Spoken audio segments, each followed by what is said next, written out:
I'm sure at some point or another in your life you've watched the Olympics and thought to yourself, how on earth do these athletes compete in these events and survive? They're still standing at the end most of the time. And they're actually a lot harder than you can even imagine they are. And today I want to talk about which one I think is the hardest. So, my name is Meredith, and today I'm going to talk about rowing. The reason I chose rowing is because I actually have personal experience with this one, so I can understand why it's so hard. It looks pretty seamless when you're watching it on television, but actually, every single person in the boat has to be completely in sync for the oars not to get stuck vertically underwater and completely slow the boat down.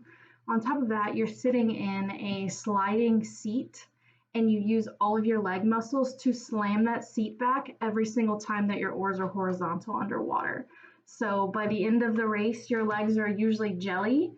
And I'm not sure if they do this in the Olympics, but you have to carry your boat to the starting point, which is sometimes a mile away from where your team is kind of hanging out in between races. So, all in all, it's a very high endurance sport, and you have to have very strong legs, and you have to be able to stay completely in sync with the person that's in your pair.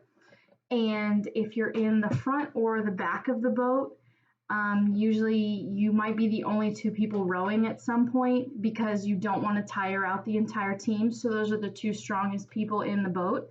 And they might row a mile before the competition starts just to get to the starting line. So next time you're watching the Olympics, I encourage you to pay attention to the rowers and look at each individual person in the boat and just see how much effort they're actually putting in.